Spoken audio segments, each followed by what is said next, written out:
오늘 아침 함께 보실 말씀은 신명기 18장 1절에서 14절까지 말씀입니다.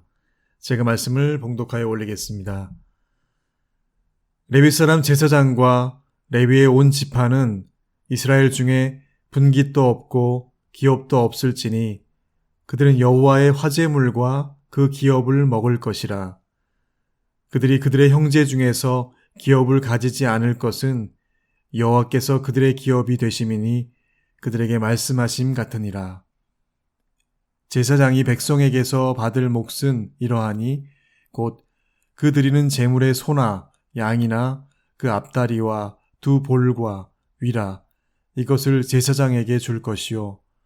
또 내가 처음 거둔 곡식과 포도주와 기름과 내가 처음 깎은 양털을 내가 그에게 줄 것이니 이는 내 하나님 여호와께서 내 모든 지파 중에서 그를 택하여 내시고 그와 그의 자손에게 항상 여호와의 이름으로 서서 섬기게 하셨음이니라.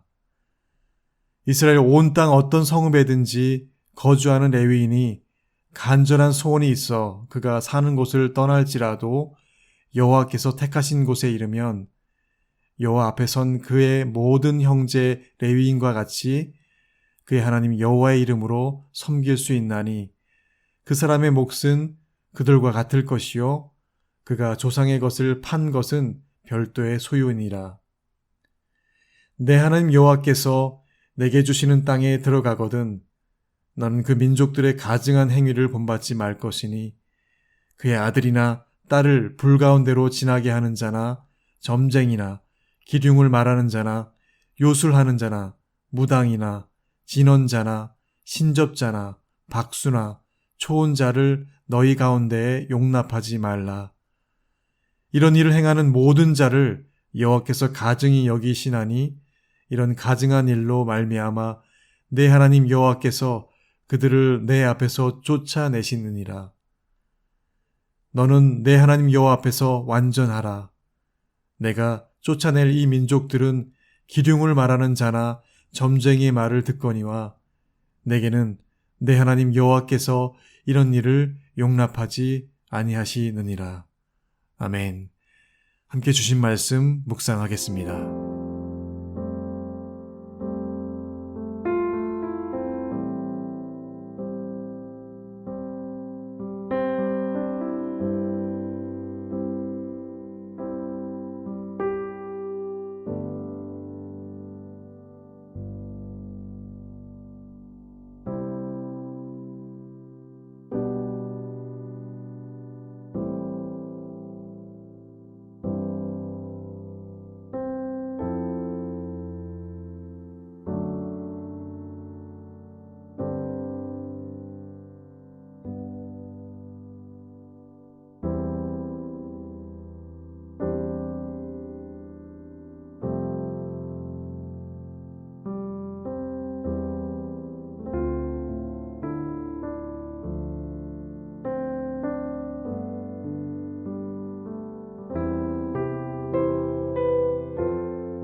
주님, 이 아침에도 말씀 앞에 기도할 때 주님과 나와의 교제를 단절시키는 그 어떤 방해들이 있을지라도 정한 시간과 정한 장소와 정한 마음들을 작정케 하여 주셔서 날마다 주님과 교제하는 것에 사단과 마귀의 틈타 그 사이 갈라놓지 못하도록 이 아침에도 주님 말씀 듣고 그 말씀 붙들고자 머리 숙여 기도하오니 주님, 나와의 사귐에서 결단코 멀리 계시지 않도록 나를 꼭 붙들어 주시옵소서.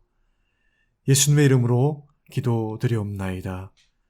아멘. 오늘 저희가 읽은 말씀은 이스라엘의 12지파 중에 하나인 레위 지파에 대해서와 그리고 가나안 땅에 들어가서 이스라엘 백성들이 주의해야 할 것에 관한 한 가지를 일러주고 계십니다.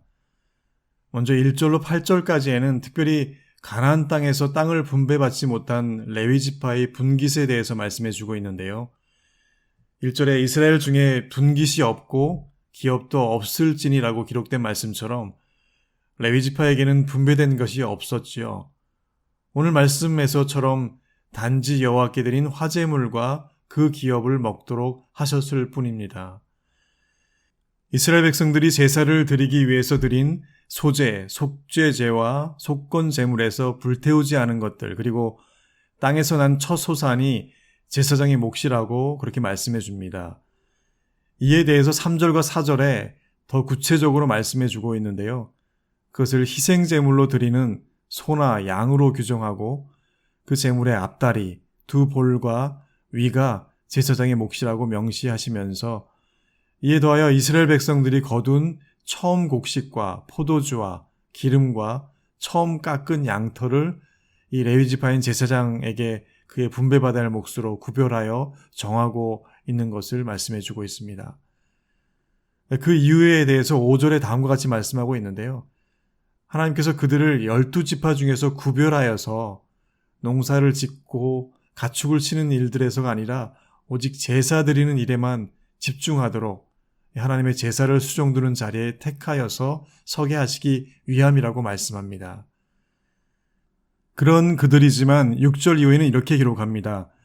이스라엘 온 땅 어떤 성읍에든지 거주하는 레위인이 만일 간절한 소원이 있어 그가 사는 곳을 떠날지라도 비록 땅을 분배받지 못한 레위 지파이지만 땅에 매이지 않고 설사 고향을 떠나게 될지라도 그들이 맡은 그 일로 다른 곳에서도 동일하게 제사 드리는 그 고유한 일을 할 수 있게 하셨다는 것이지요. 그리고 기업이 없더라도 그들에게 하나님께서 명하신 목과 분깃을 동일하게 제사 드린 곳에서 분배받도록 하였다는 점입니다. 하나님의 이 레위 지파를 위한 특별한 배려이지요. 오늘 그들에게 아무런 분깃을 소유하지 못하도록 한 것을 통해서 우리가 잠시 엿볼 수 있는 사실은 하나님께서 택하신 이들을 구별하게 하시는 것에 있어 가장 먼저 이 땅에서 소유하는 것으로부터 자유롭게 하는 것에서 시작하고 있다는 것을 좀 더 눈여겨 살피게 됩니다. 레위 지파를 소유하는 것에서도 매이지 않게 할 뿐더러 땅을 분배받음으로 그 땅에 정착하고 떠나지 못하는 것에서도 매이지 않게 하셨다는 것을 오늘 본문은 분명히 우리에게 말씀해 주고 있지요. 인간이 소유할 수 있는 눈에 보이는 것들 가운데 땅을 소유한다는 것은 소유하는 것들 중에서도 가장 만족과 충족을 가져다 주는 것 중에 하나일 것입니다. 그래서 오늘날도 정착하고 거주하고 가족과 친인척들과 함께 자기의 집을 짓고 이 보금자리를 갖는 것, 일명 내 집 마련의 꿈, 그래서 그것을 꿈꾸고 지금도 많은 이들이 땀과 수고를 아끼지 않는 이유가 바로 그것이지요. 이스라엘 백성들 역시 가나안 땅을 정복하면서 각 지파들이 땅을 분배받아서 자기의 땅에서 경작하고 수확한 것들과 목축한 것들을 가지고 하나님께 감사한 뒤에 마음껏 가족들과 권속들과 함께 먹고 함께 기뻐하는 것은 당시 이스라엘 백성들도 가장 꿈꾸고 바라고 염원하던 것이었지요. 40년의 긴 방황 끝에 그들이 거주한 땅에서 어린아이들이 마음껏 뛰놀고 뒹굴며 그들이 성인이 되기까지 자라가는 모습을 지켜보게 되는 것. 그때나 지금이나 모든 이 땅의 사람들이 가지는 보편적이자 일반적인 것이면서도 가장 특별하고 가치 있는 이 땅에서 사람이 가질 수 있는 최고의 보물과도 같은 것일 것입니다. 그러나 이 구별되어야 할 레위 지파에게는 그런 소유된 개념의 땅 분배나 분깃도 없고 기업도 없도록 하셨다는 것이지요. 개인적으로 선교 현장에서 참 많은 지역을 옮겨 다니며 이사를 하였던 기억을 하게 되는데요. 이 정도면 이 지역에서 싸고 저렴한 주택과 현지 제자들을 세우고 사역의 센터도 잘 세팅이 되고 아이들도 현지 학교에서 별 어려움 없이 이만하면 오랫동안 이곳에서 큰 굴곡 없이 현장 사역을 잘 할 수 있겠구나 싶었는데 하나님께서는 아내가 막내를 가진 지 8개월쯤 되었을 때 그곳에서 약 1500km 떨어진 곳으로 모든 것을 다 옮기도록 하게 하셨습니다. 언어도 다르고 거리도 멀고 그동안 세팅해 놓은 모든 것을 다 두고 새로운 곳에서 다시 부르신 그곳에서 사역을 하도록 지시하시는 그런 강한 인도하심으로 말씀해 주셨던 기억을 한번 떠올려 보게 되는데요. 그러고 보면 우리 삶에서 하나님께서 더 중요하게 여기시는 것은 우리가 소유하고 안주하는 것들이 아니라 하나님의 부르심의 자리와 그 소명에 대한 우리의 자세와 태도인 것을 매번 확인하시기를 원하고 계시다는 것이죠. 오늘 그런 소유에 대한 분깃과 기업조차 분배받지 못한 이 레위 지파를 말씀하시면서 그들의 구별됨과 하나님의 택한 자들에 대해서 말씀해 주시고 계신데요. 그런데 오늘 9절 이후에는 이와는 전혀 다른 이 거룩하고 구별되어진 이들과는 전혀 상반된 가나안 땅에 들어가서 만나게 될 하나님 보시기에 가증한 것들을 일삼는 자들에 대해서 더하여 말씀해 주고 계시다는 점입니다. 이미 신명기를 묵상하면서 여러 번 우리가 접한 대로 하나님께서는 가나안 땅 족속들을 완전히 진멸하시기를 원하셨지요. 그래서 그 특별하고 분명한 이유 중에 하나가 그래서 오늘 9절 이하의 단락에 기록된 내용들입니다. 그 내용의 시작은 이 가나안 족속들이 우상을 섬기면서 얼마나 가증한 일들을 일삼는지 보고 결단코 본받지 말라고 그리 강한 어조로 명령하고 계신데요. 하나님 보시기에 혐오스러운 것, 본받지 말아야 할 것과 배우지 말아야 할 것들을 일삼는 자들의 열거가 바로 10절과 11절 말씀입니다. 한마디로 가나안 땅에 가증한 자들의 리스트이지요. 첫 번째로 그의 아들이나 딸을 불가운데로 지나게 하는 자, 인신제사를 드리는 자들이지요. 둘째는 점치는 자, 셋째는 예언하는 자, 본문에는 기륭을 말하는 자라고 하지요. 넷째는 요술하는 자, 즉 징후를 관측하는 자, 징조를 살피는 자를 의미하고요. 다섯째는 무당, 신접한 자이고 마술을 하는 자이지요. 여섯째는 진언자, 주문을 외우는 자들이고 일곱째, 신접자는 주술사이면서 무당과 같이 혼령과 대화를 나눈다고 주장하는 자들이고요. 여덟 번째는 박수, 즉 친숙한 영에게 묻는 자들이지요. 무당도 박수무당이 있지요. 죽은 가족을 불러와서 대화를 하는 그런 행위를 하는 자들이고 아홉 번째는 초혼자, 죽은 자들에게 구하고 묻는 자를 말하지요. 이와 같이 열거된 자들은 가증한 자들이라고 명하시면서 11절 하반절 말씀처럼 그들을 너희 가운데 절대 용납하지 말라라고 엄히 명하고 있습니다. 그 이유에 대해서 11절에는 왜냐하면 그것은 여호와께서 아주 가증하게 여기시기에 그런 일을 일삼는 자는 하나님께서 쫓아내실 것이기 때문이라고 말씀합니다. 14절에는 가나안 족속들은 그런 가증한 자들의 말을 듣겠지만 여호와 하나님을 섬기는 그런 자들이 만일 그랬다가는 내가 그런 일을 용납하지 않을 것이기 때문이라고 분명히 말씀하고 계시지요. 오늘 말씀을 준비하고 묵상하면서 오늘 본문은 왜 이 두 극명한 두 가지 부류의 사람들을 비교하여 주시고 계실까? 즉 다시 말해 하나님 앞에 구별되어지고 분별된 삶으로 살아가야 하는 레위 지파 사람들에 관해서와 가나안 땅에 가증한 것들을 일삼는 자들을 통해서 과연 오늘 우리에게 무엇을 말씀하고 계신가라는 것이죠. 하나님께서 레위인들을 세우시면서 우리가 주목해 보아야 할 말씀인 5절 말씀에는 특별히 모든 지파 중에서 그들을 레위 지파를 택하여 내셨다고 말씀하신 점입니다. 이미 우리가 알고 있는 대로 그래서 분깃도 없고 기업도 없이 즉 소유한 것들이 그들 가운데 있지 않도록 하셨다는 것.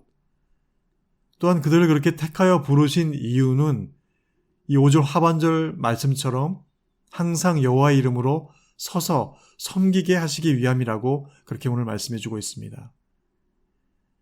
그들을 구별하여서 그들을 택하여 부르신 그 이유는 여호와 앞에 서도록 그리고 여호와 앞에서 섬기도록 하시기 위해서 그들을 택하시고 불러 또 그 땅 가운데 소유한 것 없도록 그리 세우셨다는 것이지요.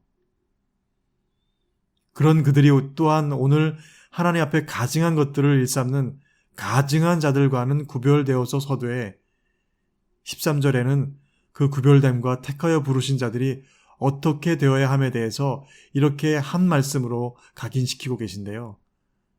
너는 내 하나님 여호와 앞에서 완전하라라고 그렇게 말씀하고 계십니다. NASB 성경에는 You shall be blameless라고 이렇게 표현하고 있는데요. 흠잡을 것 없도록 비난할 것 없도록 하라라고 그렇게 말씀하시고 있습니다. 마치 구별되어 택한 레위 지파와 같이 가증한 것들을 멀리하여 여호와 앞에 너희 자신들을 흠없게 하라라고 말씀하시고 계십니다. 세상 사람들은 산속 깊은 암자의 사찰, 절에서 세상과 분리되어서 사는 중이나 비구니들을 굉장히 고결하다고 여깁니다. 결혼하지 않은 천주교 신부들을 속세에 물들지 않은 더 성결한 성직자로 여기기도 하지요. 그러나 눈에 보이는 것을 소유하고 가지지 않는다고 하여서 그것이 정말 무소유일까요? 눈에 보이지 않는 그 마음과 영 안에 이미 온갖 탐욕과 정욕과 이생의 자랑을 가득히 채우고 겉으로 드러나지 않는 것에는 아무것도 가지지 않는 것처럼 보이는 것이 정말 신성하고 거룩한 것일까요? 오늘 하나님께서는 우리 믿는 자들이 우리 삶에서 부르시고 서게 하신 그 자리에서 이 땅에서 소유되고 가진 것에 매이지 않은 그런 구별되고 택함 받은 자로서 어떻게 하나님 앞에서 완전한 자로 서야 하는지에 대해서 다시금 오늘 주신 말씀을 통해서 우리 자신들을 살피게 하시고 계십니다. 기름 부으심을 받은 그리스도를 따르는 사람들이라는 호칭, 그리스도인이라고 불려지는 것, 그것은 자신들이 스스로 칭하여 불려졌다면 아무 의미가 없었겠지요. 그러나 그것은 믿음과 성령이 충만한 세상과 구별되어 부르심받은 믿는 자들의 실제 삶을 보고 안디옥에 사는 사람들이 그들을 일컬어 그리스도인이라고 불렸기에 그래서 더 그 의미가 더 값지고 보배로운 것이 아니겠는지요. 레위 지파를 택하여 부르신 대로 오늘 우리 역시 여호와 이름 앞에 서도록 그리고 그분을 섬기고 예배하도록 우리 역시 그리스도인이라고 부르심을 받은 자들입니다. 더하여 우리가 택하여지고 싶다고 된 것이 아니라 하나님께서 불러서 그래서 부르신 자들이라고 우리가 이 땅에 서 있는 것 아니겠는지요. 베드로전서 2장 9절에 너는 택한 족속이요 왕같은 제사장이라 거룩한 나라요 하나님의 소유된 백성이라고 분명히 말씀해 주시고 계시지요. 비록 택하여 부르신 바 된 우리의 이 땅에서의 삶이 지금은 비록 이 땅에 거하는 이들보다 소유된 것이 적더라도 우리가 행여나 이 땅에 누릴 수 있는 것에서 조금은 손해보고 억울할지라도 다른 지파들처럼 분배받은 땅에서 정착하여 거주할 수 없는 그런 눈에 보이는 분깃과 기업이 없을지라도 그럼에도 불구하고 오늘 우리를 부르신 그 하나님의 얼굴 앞에서 우리가 더 감사함으로 내 입술로 노래할 수 있는 단 한 가지 이유는 우리를 부르시고 택하신 분이 바로 여호와 하나님이시기 때문입니다. 할렐루야. 그래서 오늘 말씀의 마무리는 2절에 우리에게 주신 말씀으로 충분하다라고 고백하지 않을 수 없는데요. 같이 한번 읽어보실까요? 그들이 그들의 형제 중에서 기업을 가지지 않을 것은 여호와께서 그들의 기업이 되심이니. 여호와께서 그들의 기업이 되심이니. 분배받은 땅 하나 없지만 레위 지파의 기업은 여호와 하나님이시라는 그 약속을 붙들었던 것처럼 동일하게 오늘 우리에게 주신 유일무이한 분깃과 기업은 오직 여호와 하나님이심을 신뢰할 때에 이 땅에서 살아가는 동안 그것만으로 우리에게 충분하다는 사실, 그 말씀, 그 약속 오늘 붙들고 더할 나위 없는 족함과 만족이 있는 이 하루 살아드리는 저와 여러분 되시기를 간절히 축원합니다. 함께 기도하시겠습니다. 이 시간 함께 기도하실 때 말씀처럼 너는 택한 족속이요 왕같은 제사장이라 거룩한 나라요 하나님의 소유된 백성이라고 우리를 친히 불러주시고 일컬어주신 그 약속의 말씀을 붙들고 오늘도 세상 가운데 자부심과 확신을 가지고 믿는 자의 삶으로 나아가기를 소원합니다. 그러나 먼저는 그 부르심에 합당한 자로 여호와 앞에 서기 위해서 오늘 말씀처럼 완전하라라고 하신 대로 You shall be blameless, 우리 삶의 그리스도인이라고 불려지는 것에 흠없는 자로 매일 말씀으로 깎이고 조각되어지게 하여 주소서. 오늘도 우리 삶이 세상과 세상에 속한 이들과 같은 생각, 같은 마음, 같은 말과 같은 그런 행동 따르지 않는 그렇게 구별된 삶이 되게 하여 주셔서 그리스도인, 예수쟁이, 예수 믿는 자 그 자랑스러운 불리움에 함께 참여하는 저희가 되게 하여 주시옵소서. 그렇게 함께 고백하며 기도하는 이 시간 되길 원합니다. 함께 기도하시겠습니다.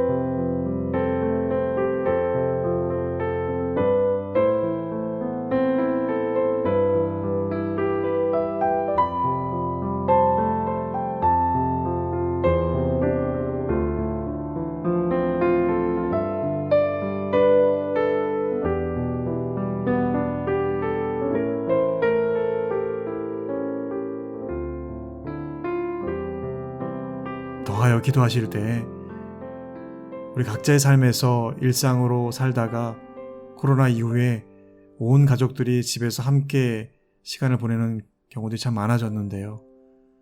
그런데 같이 시간들을 많이 보내다 보면 부부간에, 형제들 간에, 또 아이들과 그다지 크지 않은 작은 일들로, 전혀 예상하지 않은 일들로 얼굴을 찌푸리고 마음 상하는 일들이 일곤 합니다. 5월은 특별히 가정의 달로 어린이날과 또 어버이날도 있고 우리 가정을 생각하고 묵상하는 달인데 이 아침에 기도할 때 특별히 우리 가족들을 위해서 기도하는 이 아침이 되었으면 좋겠습니다.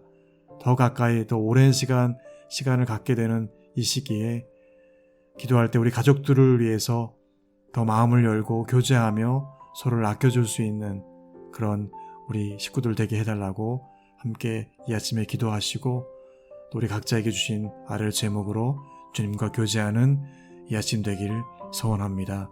함께 기도하시겠습니다.